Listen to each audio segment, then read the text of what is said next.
Live in the present and shape the future. Do not be casting lingering looks to the distant past, for the past has passed away, never again to return.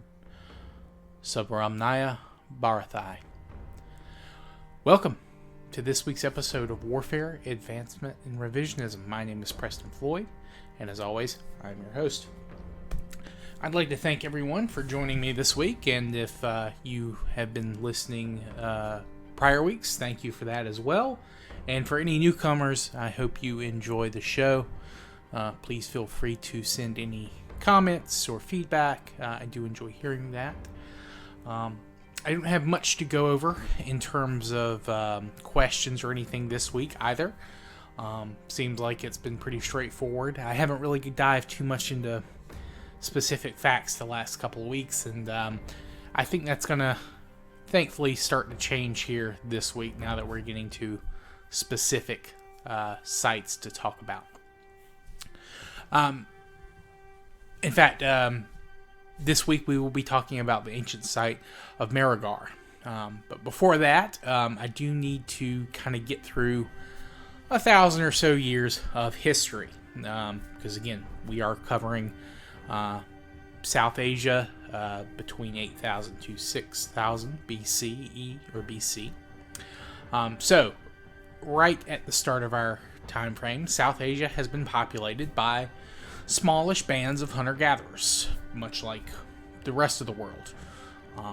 This is, very much similar to how we've talked about all these other places. In fact, Homo sapiens had been occupying, parts of the subcontinent since between, probably 70 to 65,000 years ago, which is, very quickly after we left Africa. We kind of blew through the Middle East to get to South Asia, and then, of course, to Southeast Asia, and then Sahul, or the Austronesian area. So, the region, because of that, rapid expansion and, very old expansion at this point, is very diverse in terms of groups living there. The region is also diverse when it comes to things like geography, climate, plant life, animal life, weather, and geology. In fact, I'd be willing to say it's a little bit more diverse than, every other place humans are living, with the exception of Africa, at least of the places we've talked about up till now. And again, with the climate changing in Europe, Europe's going to become a little bit more diverse and different, but prior to now, it's been, very covered with ice, and that's true of also North Asia and the Eurasian steppe. So, humans have been dealing with a lot here in this part of the world. Now, it should come as no surprise, but because of that, this has led to the various groups inhabiting the region to develop a number of, survival skills extremely suited to the region as a whole, as well as the various subregions that they've occupied.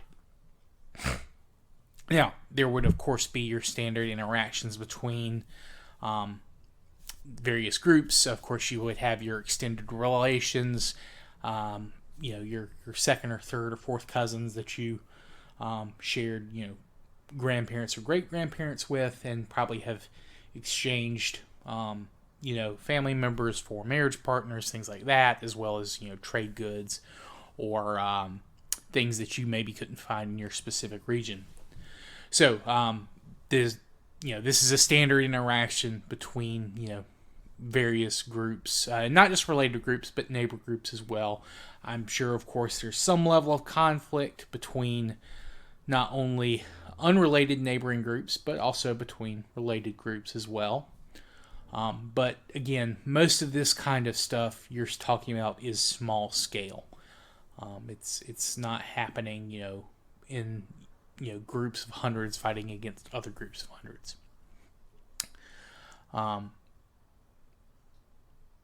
So those are, of course, your standard interactions, trade, conflict, swapping of marriageable children between groups, etc. And DNA analysis shows that this is happening at very regular intervals. But there are periods of time where this practice is more widespread than others, and not all of the subregions practice it at the same time.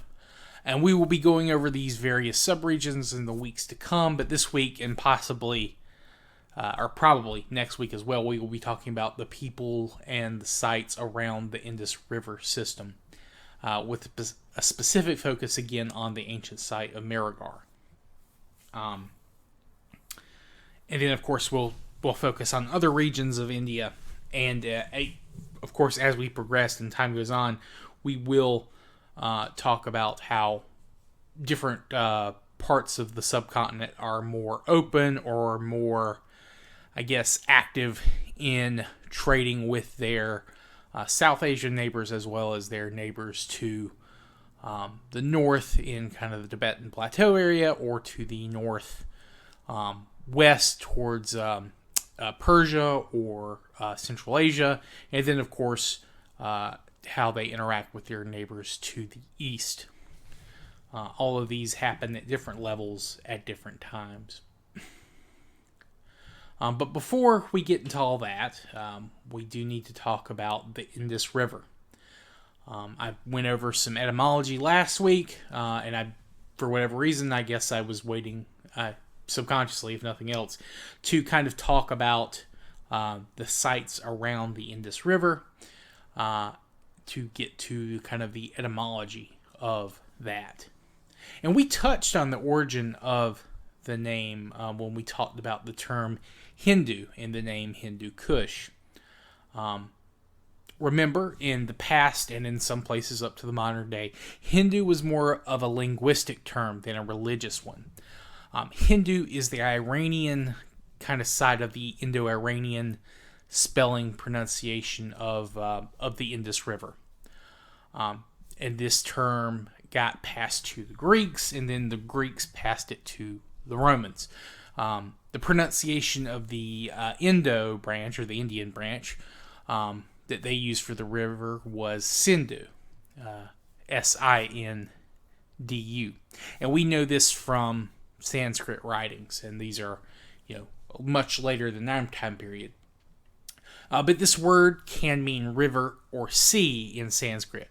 So the fact that this is used to describe, the river shows how important the Indus was to the people living in the area.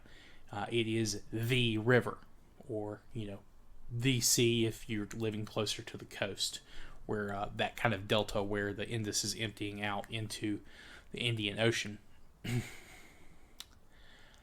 Now, the fact that it is used for that purpose does not mean that that the name wasn't used by the people living in our time frame.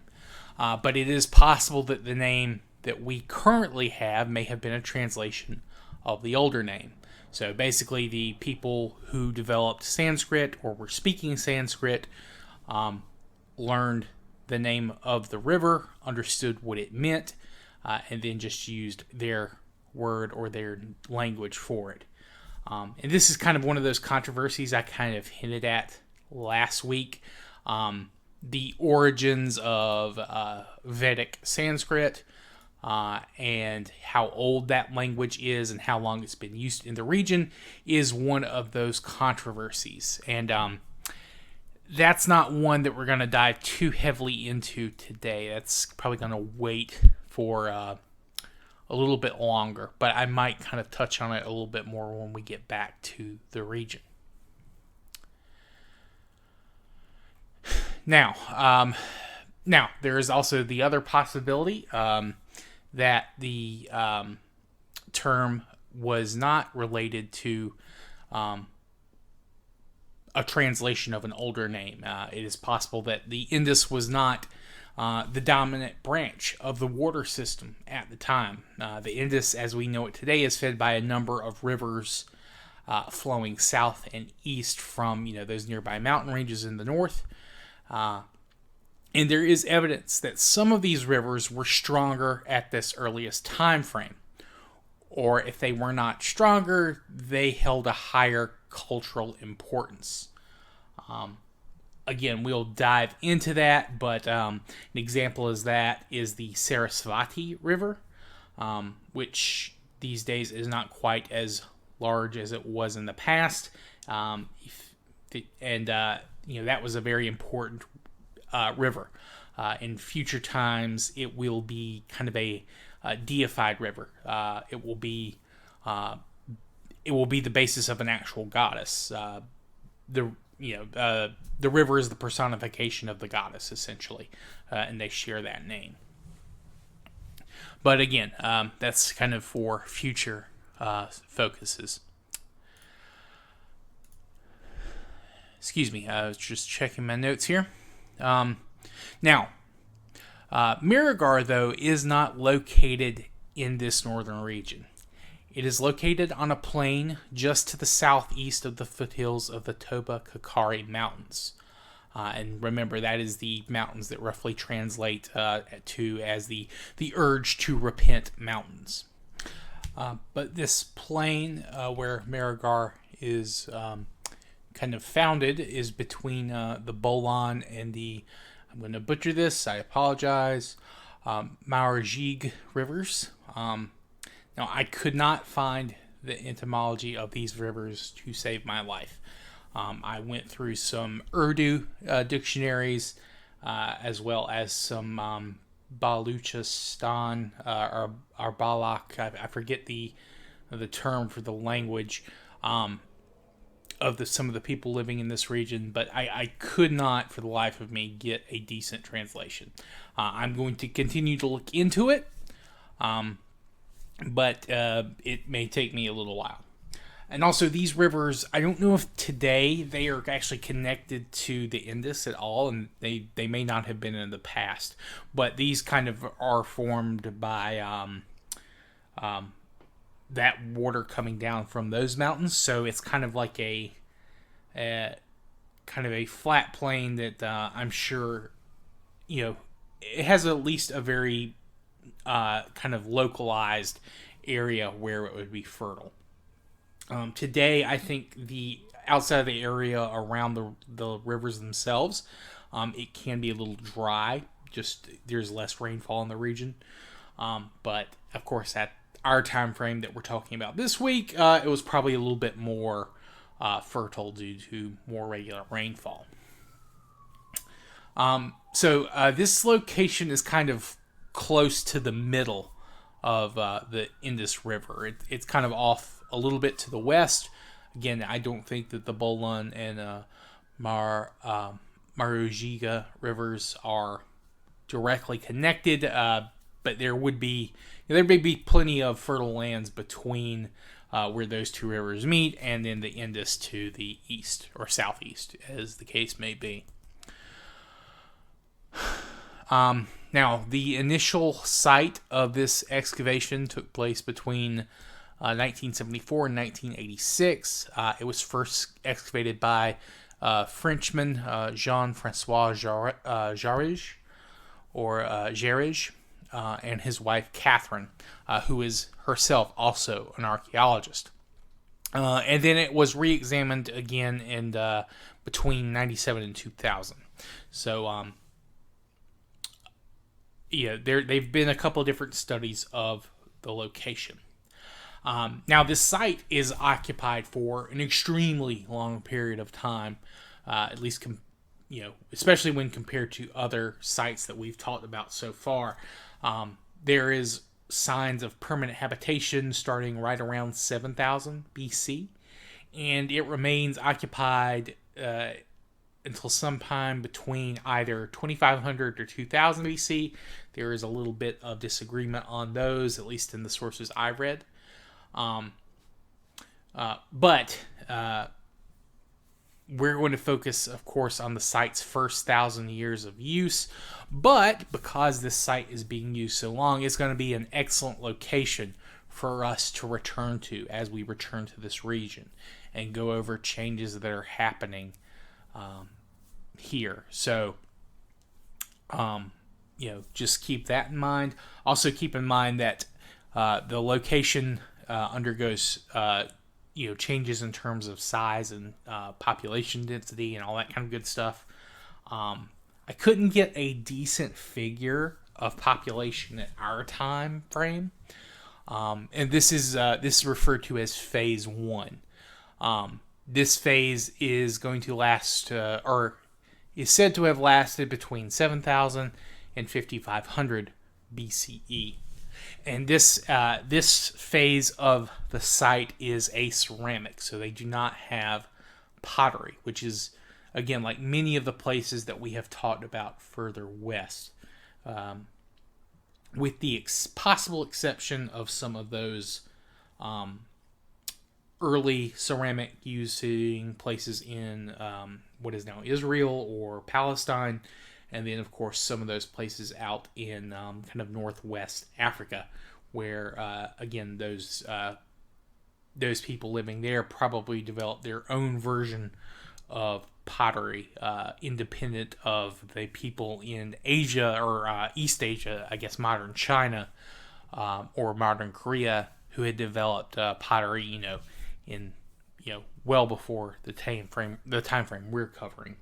But pottery will not become ubiquitous in this area until much later, until our next season. But the site, as it appears now, is not all that large. It only covers about 2 square kilometers, which is about 500 acres. And it's a very small village. It will eventually grow, of course, as time goes on. The site will eventually get to the point where it covers a few different kind of hills in the area. I think, they're hills now. At the time, they were probably plains, but of course, as time goes on and, you get the buildings being erected and then, knocked over to make room for bigger buildings. You'll of course see those mounds or tells begin to form.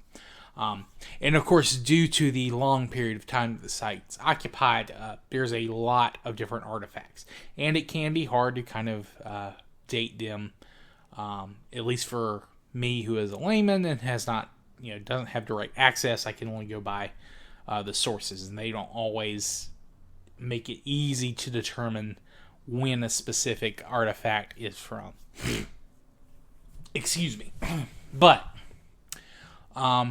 due to the size and the time frame, we can make some assumptions about it based on kind of what we learned at other places around the same time frame. This site does not have the round houses that are that show up in some of the sites in the Middle East in the early phases. I think they start here with square houses or dwellings, and they're almost all just homes, and they're made from mud bricks, sun-dried mud bricks. And they do seem to have some divisions in the home interior, and they're kind of made into corners. So there may have been 2 or 3 families living in these homes with a space set aside for storage, or maybe a couple and 2 or 3 kids, or however you want to divide it. I really need to sit down and do the episode where we talk about urbanization, as it were, and the progress from villages to cities. But we're not there yet, so that'll probably be kind of one of the capstones of this season, or maybe the starting point for next season. But what we can tell is that there is practices associated with farming, or the early horticulture phase of agricultural development. Now, this is where we get to one of those controversies that I talked about in the last episode and kind of mentioned briefly in this episode. There is a debate about whether or not the people here developed farming on their own. There are those that say, well, no, they imported it from their neighbors from Persia, who kind of, came up with farming, and that spread out from there. And then, of course, you have pushback from that and say, no, that this is a site that developed farming on its own, and then, kind of came up with it independently. And then, of course, you have other people who say that, no, this is actually the origin of agriculture, and it spread west from here. I'm going to kind of go into a little bit of each of these theories and talk about why I think each of them is wrong to an extent, and then how some of them are right to an extent. We'll kind of get into that. So, personally, based on what I've read and seen and just looking at other sites, I believe that this site did independently begin to practice that early form of agriculture that we've talked about. They're picking wild strains of grasses and grains. And in India, they have access to some fruits that are tropical or near tropical, like we mentioned last week, jujubes, or Chinese dates, as they're sometimes referred to as. So I fully believe that they're practicing this very early form of horticulture, or basic agriculture, and that they are working with some of the local crops that they have available, and it's starting right around 7,000 or 6,500 BC, somewhere in that time frame. And once you get around that time, 6,500 or 6,500, I should say, and then maybe you jump forward another 500 years or so, I think that they've probably developed more of their local crop, but they're probably also starting to see more visitors and traders from the West. And I think that some of the crops that were developed there probably replaced the crops that they had sort of developed, at least to an extent. I don't think they fully displaced them, but I feel like the crops from the West, Persia, Mesopotamia, those areas, have been cultivated and selected for higher agricultural production for longer. Again, no one is consciously trying to edit these plants, at least not when they're first starting this. So I think eventually, through trade and other things, the more, I guess you can call it, Middle Eastern or West Asian crops become more important, at least in this part of South Asia.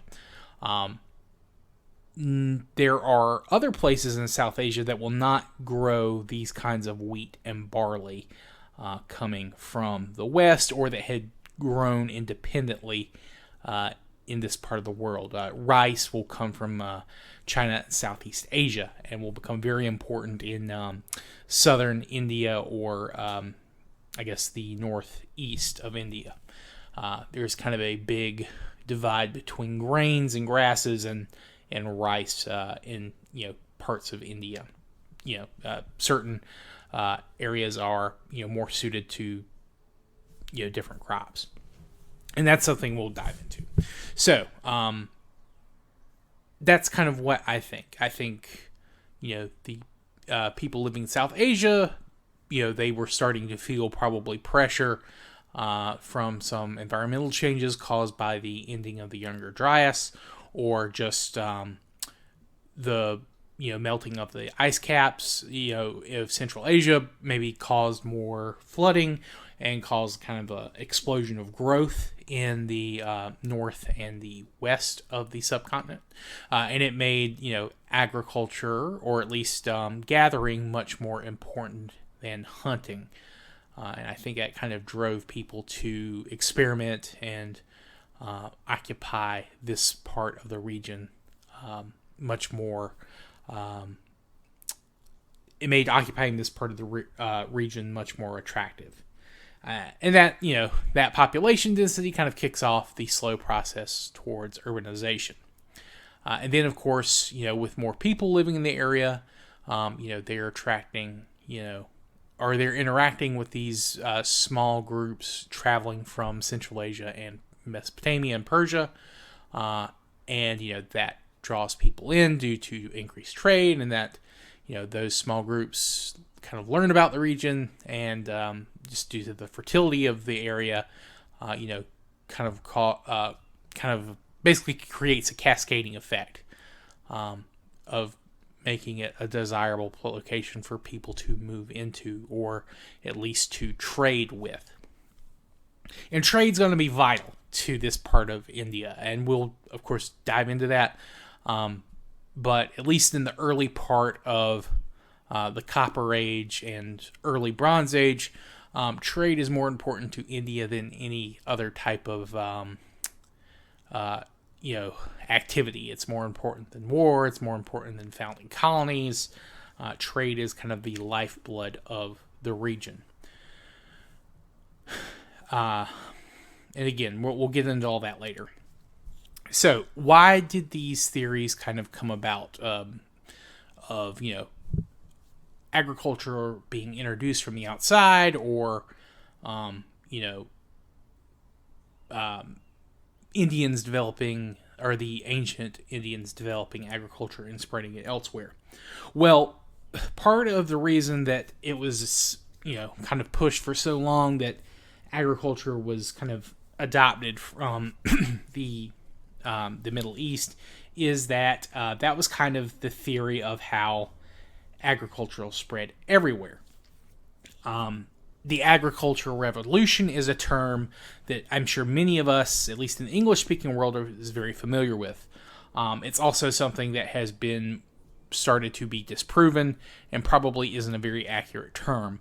It was originally thought that by some of the earliest people kind of investigating the area, that agriculture was developed very quickly, in the grand scheme of things, like over, maybe 1,000 or 2,000 years by a couple of people, and then that this surplus food allowed them to grow rapidly and expand out and, send all these smaller colonies to Europe, Africa, or at least North Africa, South Asia, East Asia, those type of places.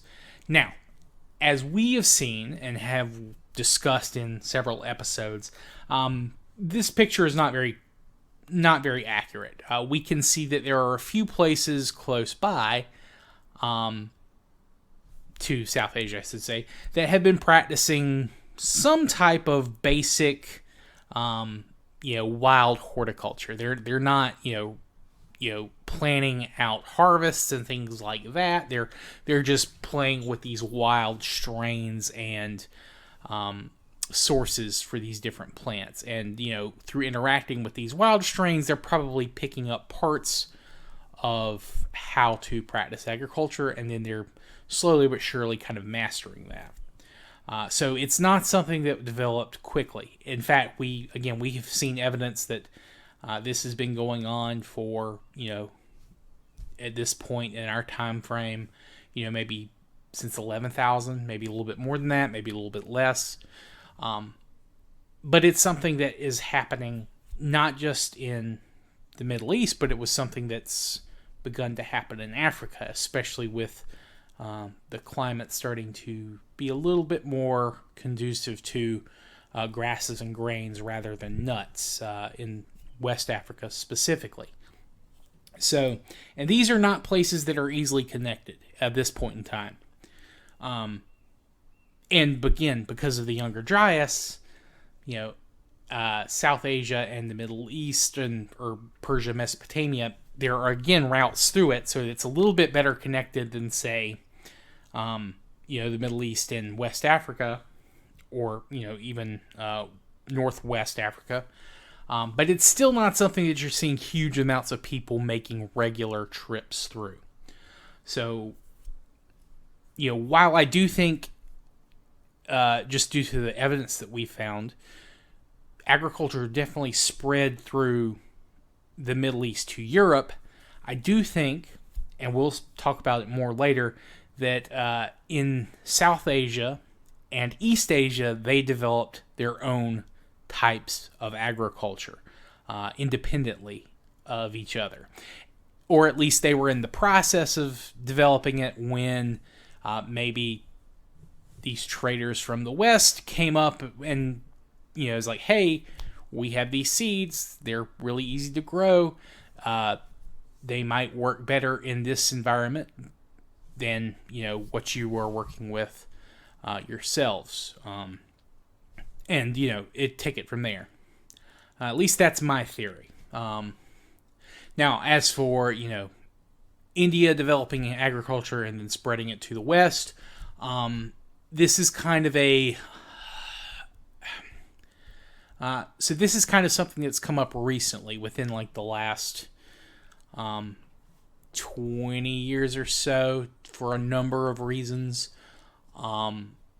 And part of it has to do with, of course, again, I'm jumping way ahead, but this is more modern history and politics than ancient history, and we'll dive into all the subjects, of course, much later. But due to the fact that the Indians were colonized and controlled from Great Britain for a couple hundred years, and some of their cultural achievements being downplayed or in some cases forgotten or erased, there is kind of a urge or resurgence in Indian pride and nationalism. There is something called the Out of India theory. There are a couple different versions of it. It's pushed in some cases by Hindu nationalists, where, basically everything, that civilization is based on comes from India. They don't deny that humans evolved in Africa, but they kind of say that, that was just, tribal hunter-gatherers.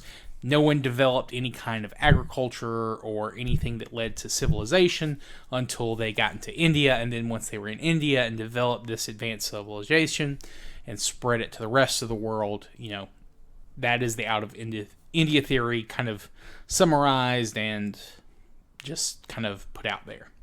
Now, I think we've talked about, dates and things.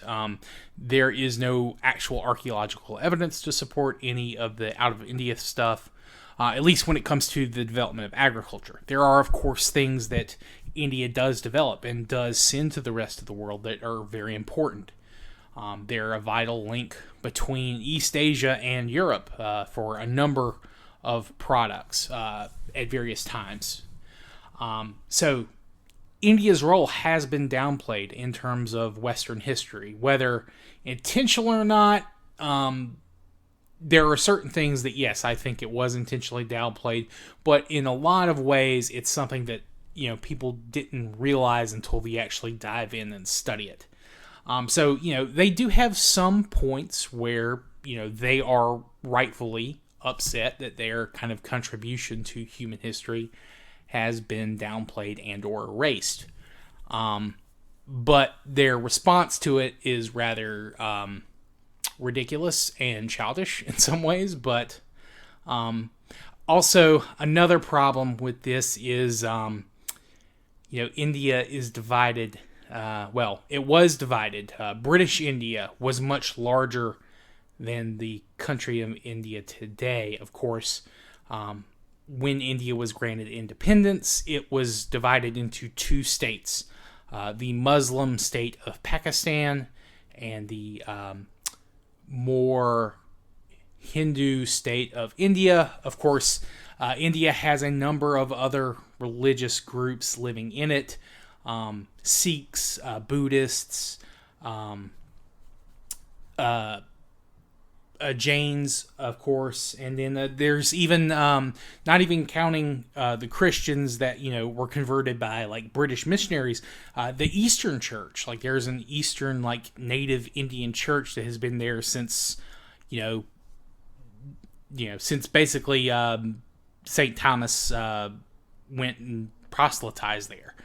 There are very old ancient sects of Christianity, homegrown Indian Christians, if you will. So that's another kind of plot point in this kind of discussion.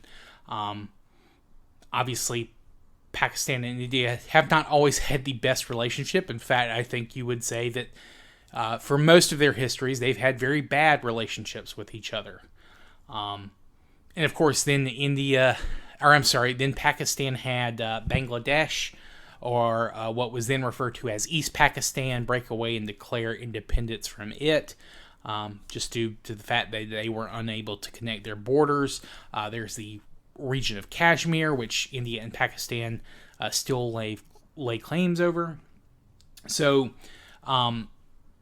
there is, of course, some degree of hard feelings between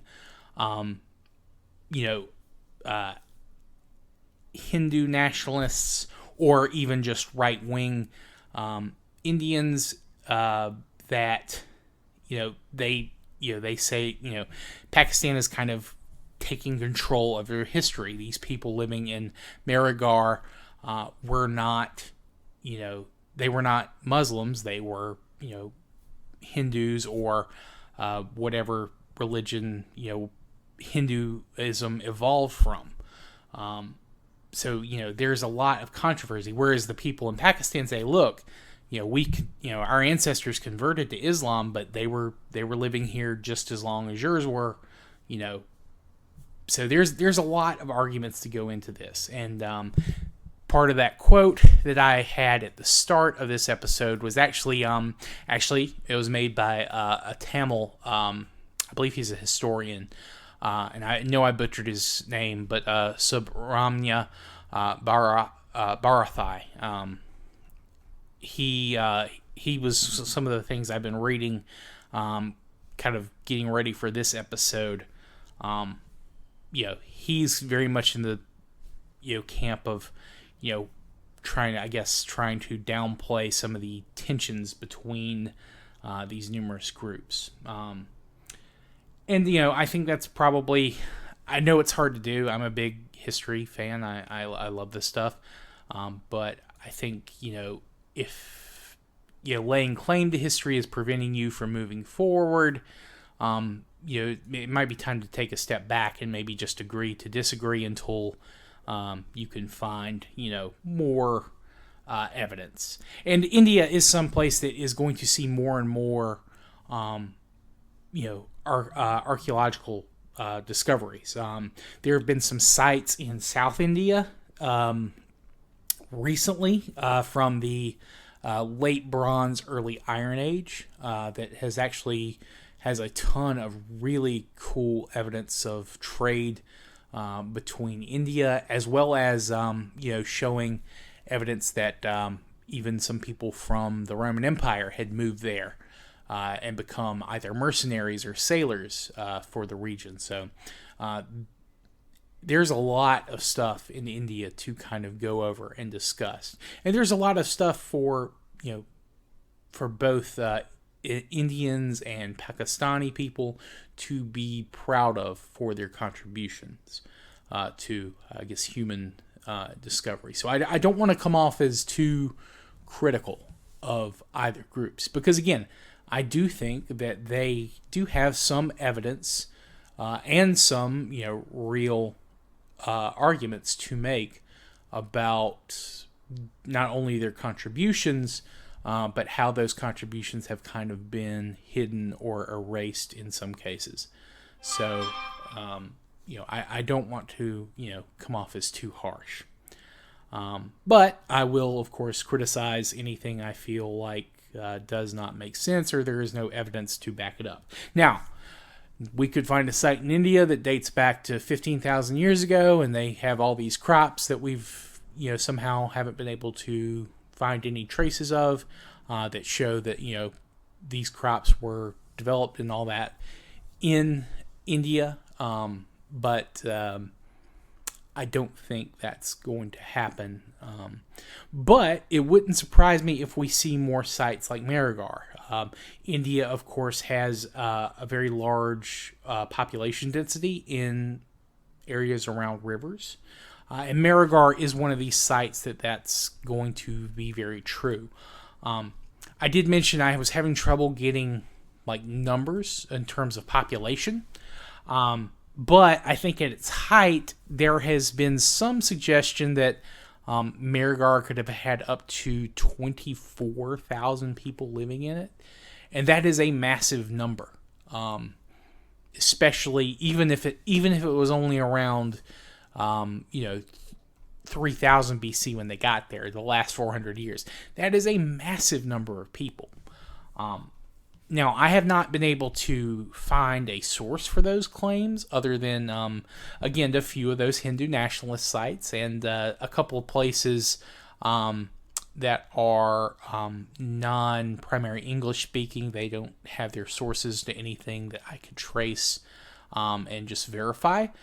So that is a number that pops up in a couple of different places, but I cannot find the original source for it. I don't even think that is on Wikipedia, which is something that you should probably take into account when you kind of talk about flimsy sources. But it would not surprise me if that were a population of a city and the kind of people living on the outskirts and in the kind of towns and surrounding villages. That I could very easily see 24,000 people living there. So that's something to kind of keep in mind, and hopefully it's something that we will get more evidence of, and I can find some better cited sources. But to kind of go back to some of the innovations taking place in Mehrgarh. If you haven't listened to our domestication episode, I highly recommend you do. Part of the reason I believe that people in Mehrgarh had started to develop and practice their own forms of agriculture is because they had also started to develop and domesticate cattle, the local zebu cows, these humped cattle. We can tell from genetic evidence that they were domesticated in a separate event from the cattle from the Middle East.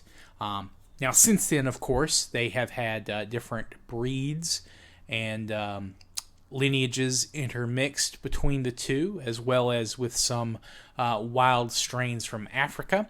But the initial domesticated groups for both the aurochs, the European aurochs, or the Indian aurochs, happened at around the same time, but there's no evidence of intermixing between those two strains until much later. And also I believe there are certain strains of goats and sheep that are local to South Asia, and then again you see evidence of them later mixing with sheep and goats from Central Asia and the Middle East.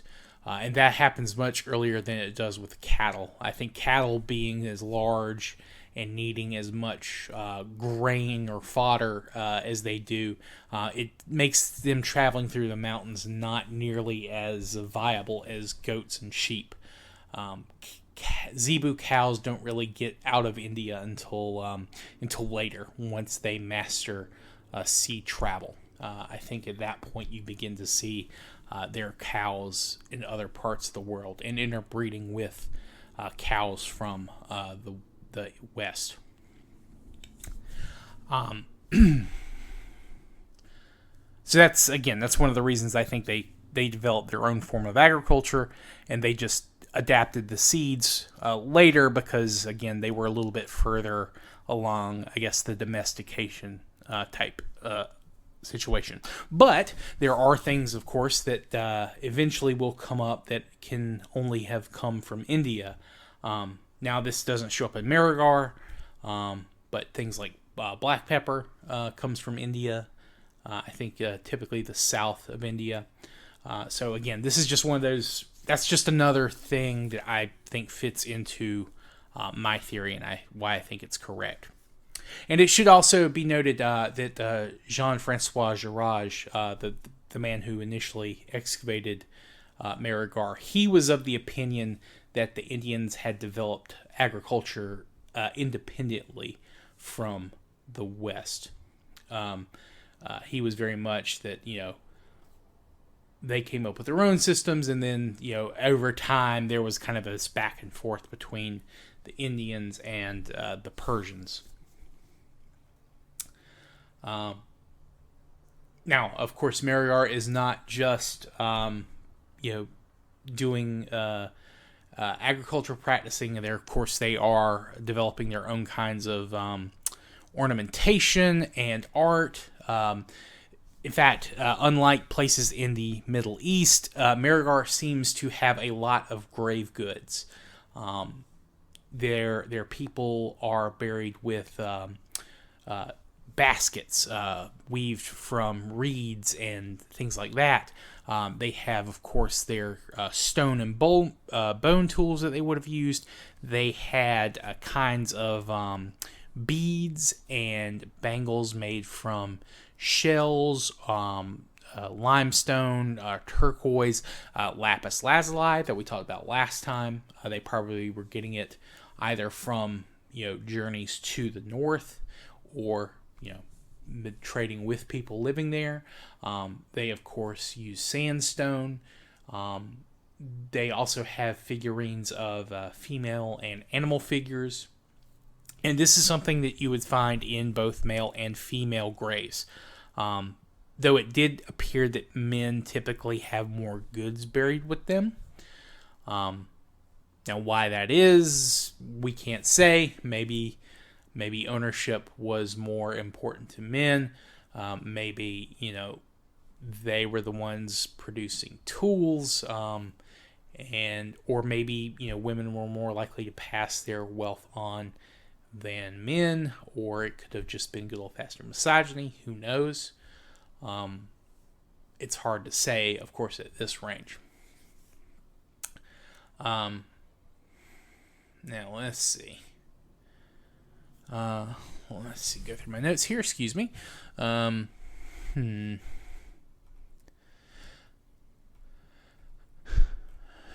this is phase 1 stuff. Yes, okay, good. Okay. So, there are other sites in the general area that are contemporaneous with Mehrgarh. However, they don't show up until the later part of our timeline. In fact, they may not even show up until like the mid 5000s BC, 5500 BC, which again is still in the phase 1 period. So it could be that Mehrgarh is growing, well enough and fast enough that they are establishing colonies, or maybe they're living so well, or they have so much excess food that it's kind of causing people to kind of imitate them and try to develop their own sedentary sites. But whatever the case, Mehrgarh is not living on its own. It is not a self-sufficient society. They are still trading with peoples to their south and east. This is something that you'll see well into recorded history. Civilizations or cities in this region are always trading with the tribal people living to their east, south, and west. Let's see. This is interesting, and I couldn't again find the date. This may have been part of phase 1 or phase 2, which is the next period, but there is evidence that that they were practicing a form of medicine that was a little bit more advanced, invasive, if you will, that they're practicing dentistry here. That they have showed that they were drilling into the teeth of a human that was alive. Now, we talked about how there are those areas or those sites in Persia where they were removing the teeth. They did this for, basically all the adult males. However, they had 11 molars, and then they had basically kind of made like weird crowns for them to kind of help them chew. And I think, again, this is phase 1, so 9. Yeah, so this is happening at this early phase, I believe, unless I did my timeline wrong, which is certainly possible. So, yeah, no, they are doing something that we have evidence of nowhere else. That they are attempting live medicine. This is something that's physical. It's not just a spiritual practice. It's not like calling on the spirits or anything like that. And this is this is not just 1 or 2 things. This is, I think they had found it was 9 bodies that had evidence of this practice. And you can read about it. This was April 2006 article in Nature magazine. It was written by Copa et al. Is the author. So they did a follow-up. Looks like they did a follow-up on an issue of November 2007. Yeah, November 27th, 2007.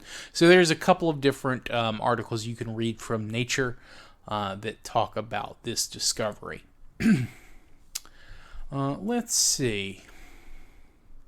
And Mehrgarh is really interesting because I knew almost nothing about it. I knew it was old, and I had seen some videos where it was mentioned, but I didn't realize how many artifacts they had found from this early phase. I knew that they had found a lot in the kind of run up to the Copper and Bronze Ages, which we haven't gotten to yet. We're getting close.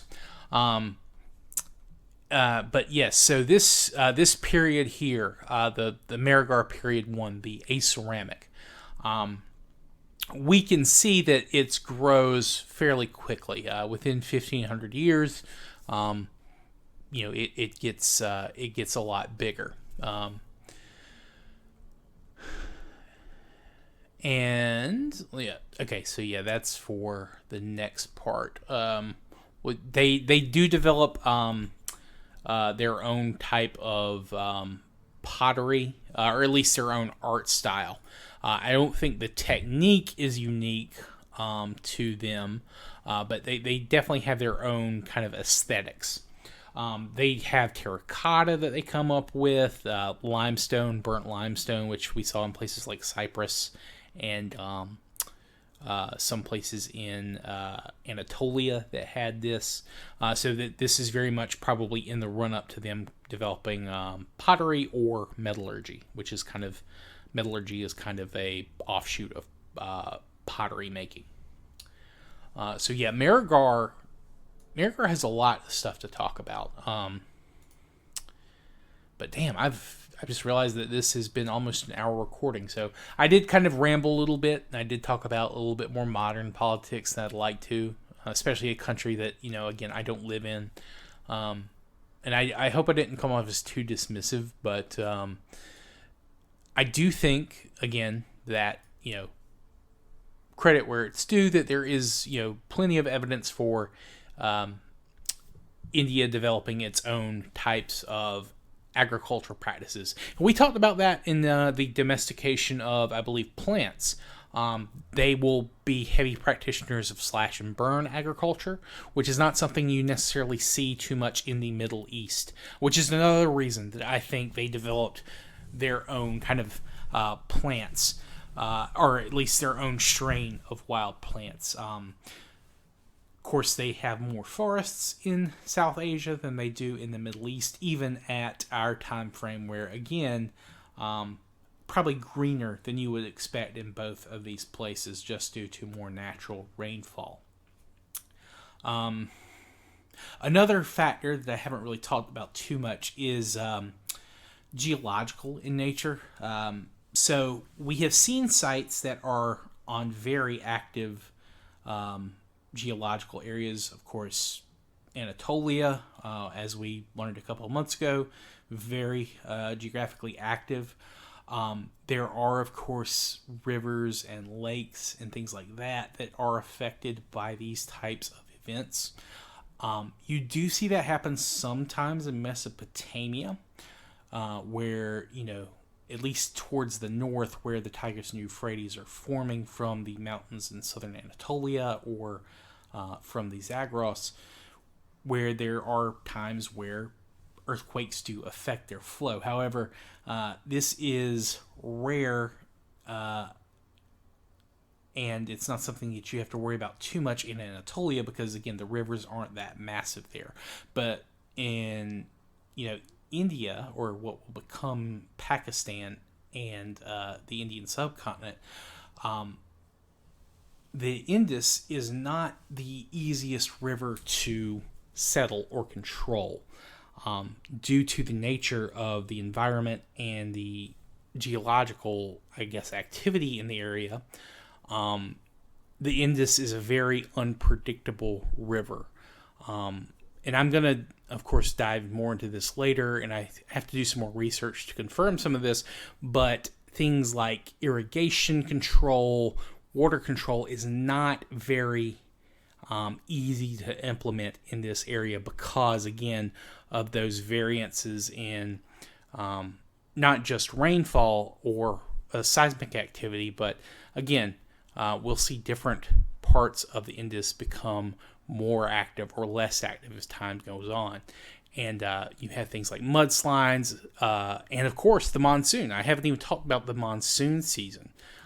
This is very important to the environment. Those rainy monsoon seasons, that helps or hurts fertility. And of course, it also makes the environment more dangerous in some situations if you get too much rain. So there's a lot more natural dangers associated with this part of the world than, say, the Middle East. Not to say that it was easy living those other places. Of course, I think we've talked about how hard it could be living day to day, especially if you were low on animal resources. If you were big game hunters, and of course you lose all these larger herds, which is, again, something I think is happening, which is part of the reason for the rush for domestication of both plants and animals. But again, I think, this is a much longer episode than I planned. I did go off on a couple of tangents. I hope I didn't hurt anyone's feelings or feel anyone should be insulted. I don't want to do that. I just think that there are some things that need a lot more evidence before you should put them forward for any type of theory.